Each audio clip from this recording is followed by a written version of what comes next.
8h47 minutes. Boker Tov, bonjour Valérie Kutkovic.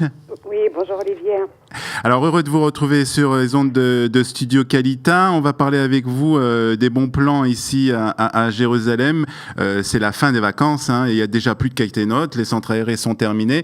On se retrouve souvent, les familles en tout cas se retrouvent souvent avec des enfants et il faut les occuper. Donc on va voir avec vous des bons plans insolites, des plans aussi qui coûtent pas trop cher ici à Jérusalem à faire pour des familles et puis tout simplement pour des personnes qui ont envie de passer du bon temps. Alors avant qu'on parle quand même de ces bons plans, on va parler un peu de vous. Vous avez un site, hein, Israël au cœur.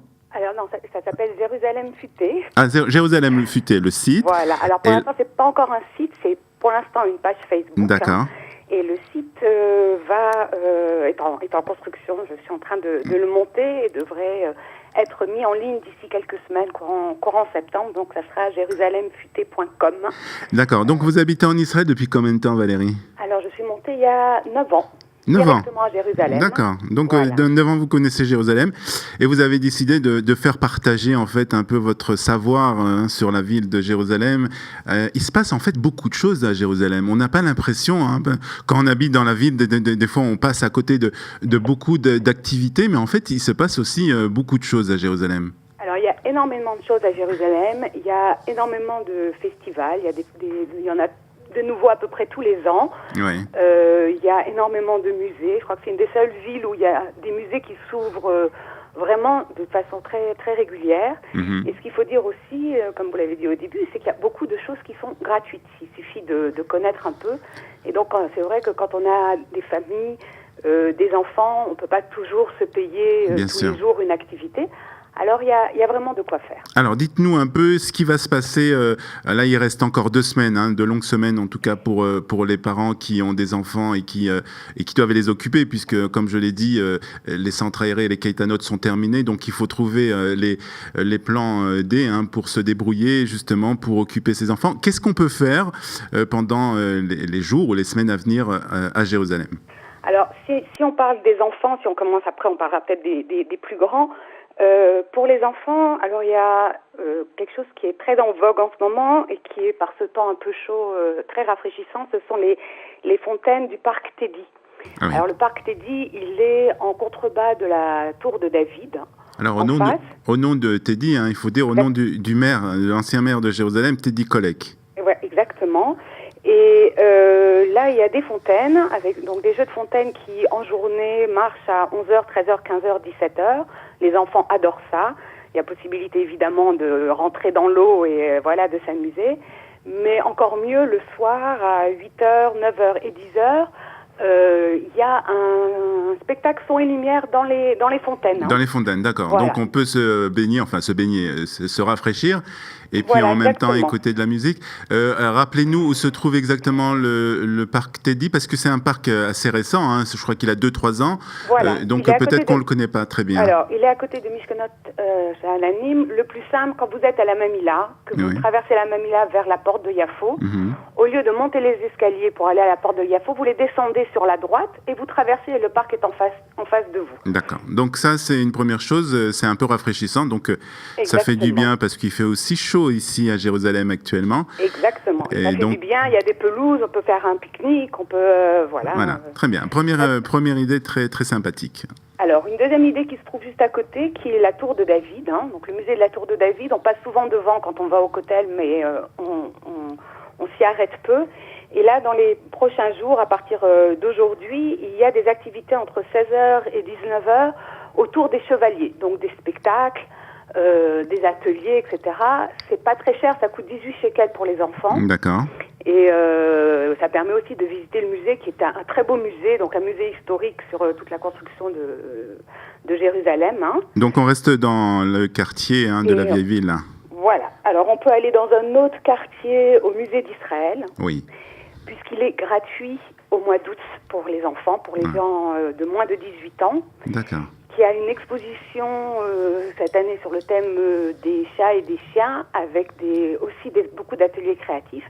Mais même, rien que le musée d'Israël, il y a toute une aile qui est réservée pour les jeunes, donc avec des expériences, des des œuvres d'art particulières pour eux, mais le reste du musée aussi, est très beau, les extérieurs aussi. Oui. Donc ça peut être également une sortie. Oui, ça, on peut passer vraiment pratiquement toute une journée dans le musée d'Israël. On peut en passer plusieurs. Je crois qu'on en fait vraiment difficilement le tour. Ok, très bien. On continue après un musée, peut-être un endroit encore insolite où on n'a pas l'habitude d'aller? Alors, un endroit insolite, il y a le Misrad Haroutz, donc le ministère des Affaires étrangères, qui ouvre ses portes exceptionnellement. C'est la première fois au public pendant 3 jours, le 27, 28, 29 août, avec des visites guidées gratuites pour les familles. Alors, ils disent que c'est à partir de 8 ans. Ah oui. Donc, pour montrer un peu ce que c'est que la diplomatie, je pense qu'ils veulent susciter un peu des vocations. Donc, c'est toujours intéressant d'aller voir un peu ce qui se passe. Voilà, alors... La seule chose, c'est qu'il faut s'inscrire. C'est pas porte ouverte n'importe quand. Il y a le lien donc sur la page Jérusalem futée, vous avez le lien où vous pouvez vous inscrire, donc dire la date que vous voulez. Ils vous proposent des heures et visiter. C'est peut-être un peu original. Ça permet aussi de connaître un peu mieux ce qui se passe en Israël et la politique étant vraiment présente un peu partout. Alors, ça, c'est intéressant pour ceux qui veulent devenir peut-être dans l'avenir représentants d'Israël, ambassadeurs d'Israël à l'étranger. Donc voilà une façon de découvrir déjà un peu ce monde de la diplomatie. Je sais qu'il y a beaucoup de représentations, de concerts en plein air à Jérusalem. Alors exact, il va y avoir 3 concerts en l'honneur, cette année c'est les 50 ans donc, de la réunification de Jérusalem. Il y a eu déjà beaucoup d'activités, il y en aura encore. Et là, place Safra, donc en face de la municipalité, il va y avoir 3 spectacles gratuits. Le premier, c'est ce soir. C'est un hommage à Yankele Rotlip, qui est un poète et qui a écrit pas mal de chansons israéliennes très connues. Oui. C'est à 21h, donc c'est ouvert à tous. Le deuxième aura lieu lundi le 28, oui. En l'honneur de Yitzhak Navon. Il y aura entre autres Yoram Gaon. Yitzhak Navon, qui était président de l'État d'Israël et qui était aussi écrivain, poète, et qui a écrit entre autres une pièce de théâtre assez connue. Voilà, alors il y aura à la fois des récits, des chants, etc. Enfin, c'est les soirées très israéliennes où tout le monde se rencontre et voilà, tout le monde participe. Très bien. Et le 3e concert, qui aura lieu le jeudi 31 août, qui va fêter les 20 ans de carrière du fameux groupe Yerushalimitain, les Dag Nachash. Oui. Je pense que tout le monde connaît. Donc, il faut un grand concert pour leurs 20 ans. Donc, ça, c'est gratuit. C'est gratuit. Il faut arriver. Je suppose qu'il faut arriver un peu tôt. Si le concert commence à 20h, prévoir à 21h. Le concert. Bon, il y a de la place. Même, je pense que si on est un peu plus loin, on arrive. Il y a une station de tram juste devant. D'accord. Même si on arrive un peu et qu'on est un peu de côté.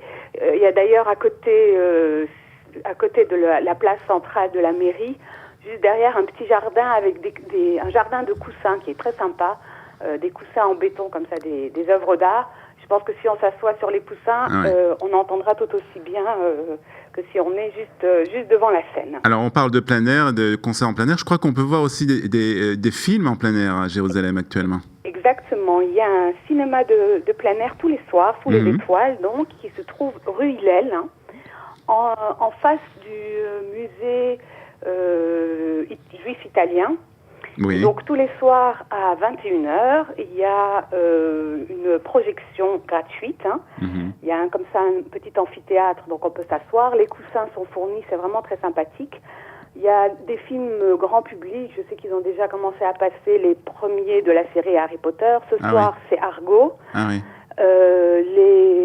On peut trouver le programme sur la page Facebook de Nahalat Shiva. D'accord. Puisque c'est cette association, enfin de ce quartier qui propose ça. Et c'est très sympathique.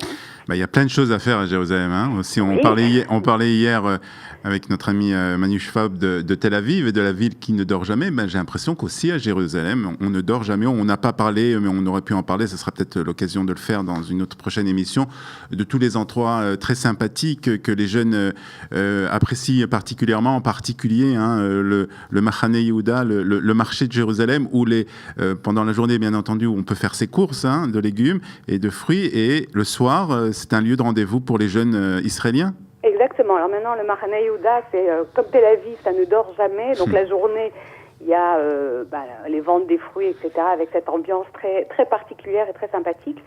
Et le soir, donc, il y a de plus en plus de cafés qui ouvrent. Il y a un rendez-vous qui est très sympathique qui s'appelle le Beer Bazar, où vous pouvez déguster je ne sais pas combien de bières israéliennes, qui fait des concerts. Mais il y a aussi tous les petits restaurants qui se tournent autour, hein, et qui font vraiment de la nourriture. Alors le dernier que j'ai testé grâce à ma fille, qui s'appelle Istabar, sur Bet Yaakov au numéro 1, qui est un restaurant syrio-kurde. Allô.